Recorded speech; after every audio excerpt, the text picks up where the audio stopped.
और आप लोगों को बता देना चाहते हैं कि सरकार बनेगी तो वक्फ बोर्ड का कानून का जो बिल है उसको पूरे दान में तेजस्वी फेंकने का काम। हजारों संपत्तियों को इलीगल कब्जा कर लिए, क्या इसका परमिशन देना चाहते हैं तेजस्वी बाबू वक्फ बोर्ड को? तेजस्वी यादव पूरी तरह मुस्लिम समाज को गुमराह करने के लिए इस तरह का बयान दे रहे हैं, लेकिन इस बयान से कुछ होने वाला नहीं है, बल्कि बिहार की जनता ही इस बार राष्ट्रीय जनता दल को 25 साल के लिए सत्ता से दूर कर देगी और कूड़ेदान में डाल देगी। बिहार विधानसभा चुनाव के प्रचार के दौरान महागठबंधन के मुख्यमंत्री पद के उम्मीदवार तेजस्वी यादव ने रविवार को एक ऐसा बयान दिया जिस पर आज भी बवाल हो रहा है।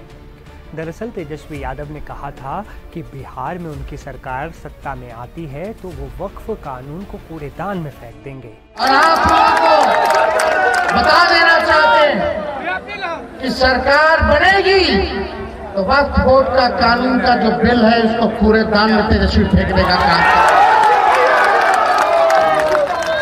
और तेजस्वी जब मुख्यमंत्री बनेगा तो बेरोजगारी से लड़ाई लड़ेगा। जब तेजस्वी मुख्यमंत्री बनेगा तो पूरे बिहार के 14 करोड़ को सीएम बनाने का काम करेगा, यानी सीएम मतलब चिंता मुक्त बनाया जाएगा। आज लाचारी है, गरीबी है, बेरोजगारी है, पलायन है, अच्छी शिक्षा नहीं है, चिकित्सा नहीं है, दवा नहीं है। अस्पताल चले जाओ तो डॉक्टर बोलता रेफर। अच्छा कहीं पढ़ाएंगे, कॉलेज में लोग बाहर जा कमाने बाहर जा रहे हैं। तेजस्वी का एक ही सपना है कि बिहार को बनाना, बिहार को नंबर 1 बनाना। कोई बिहारी हमारा बाहर ना जाए, शिक्षा के लिए, चिकित्सा के लिए, पढ़ाई के लिए, दवाई के लिए, कमाई के लिए। यही कारखाना खोलना, यही फैक्ट्री लगाना, यही सब कुछ करना है। तेजस्वी के इस बयान पर अब जमकर राजनीति हो रही है। तेजस्वी के इस बयान को महागठबंधन की सहयोगी वाम पार्टी और कांग्रेस के नेताओं का तो साथ मिल रहा है, लेकिन एनडीए के दल उन पर हमलावर हैं। उनका कहना है कि किसी भी राज्य के मुख्यमंत्री को केंद्र के बनाए कानून को रद्द करने का अधिकार नहीं है, लिहाजा तेजस्वी यादव लोगों को गुमराह करने का काम कर रहे हैं। अब तेजस्वी यादव भी कह रहे हैं कि वक्फ अमेंडमेंट एक्ट को कूड़ेदान में डाल देंगे, जबकि ये पार्लियामेंट से बना हुआ कानून है, सुप्रीम कोर्ट की इस पे मोहर है, इसको कोई नहीं हटा सकता। लेकिन तेजस्वी यादव पूरी तरह मुस्लिम समाज को गुमराह करने के लिए इस तरह का बयान दे रहे हैं, लेकिन इस बयान से कुछ होने वाला नहीं है, बल्कि बिहार की जनता ही इस बार राष्ट्रीय जनता दल को 25 साल के लिए सत्ता से दूर कर देगी और कूड़ेदान में डाल देगी। अब आप सोचिए कि वक्फ बोर्ड जिसमें संशोधन किया गया, क्योंकि वक्फ बोर्ड का फायदा तो मुस्लिम समाज को ही मिलता है, लेकिन वक्फ बोर्ड की संपत्ति, वक्फ बोर्ड के नाम पे संपत्ति दखल करना, किसी के भी संपत्ति पे हाथ रख दिया और वक्फ बोर्ड कहेगा बस ये संपत्ति उनकी हो गई। न जाने हजारों संपत्तियों को इलीगल कब्जा कर लिए, क्या इसका परमिशन देना चाहते हैं तेजस्वी बाबू वक्फ बोर्ड को?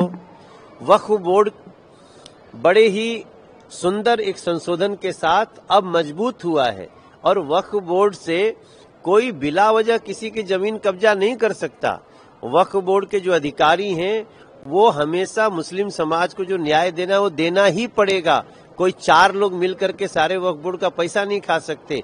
अगर इससे तेजस्वी बाबू को परेशानी है, इसका मतलब वो जंगल राज का अभी भी समर्थन करते। उधर वक्फ कानून पर इस तरह की टिप्पणी के बाद ऑल इंडिया मुस्लिम जमात के राष्ट्रीय अध्यक्ष मौलाना शहाबुद्दीन रजवी बरेलवी ने तेजस्वी यादव पर हमला बोला। उन्होंने कहा कि तेजस्वी को ये धमकी बिहार चुनाव में भारी पड़ेगी। उनको मालूम होना चाहिए कि ये वक्फ कानून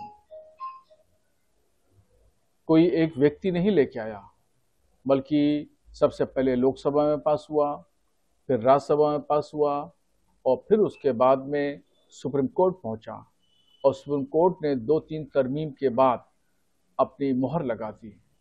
गोया कि तेजस्वी यादव पार्लियामेंट की तौहीन कर रहे हैं, सुप्रीम कोर्ट की तौहीन कर रहे हैं और साथ ही साथ उन्होंने धमकी देते हुए कहा कि जिन लोगों ने वक्फ कानून का समर्थन किया है हम उनको देखेंगे।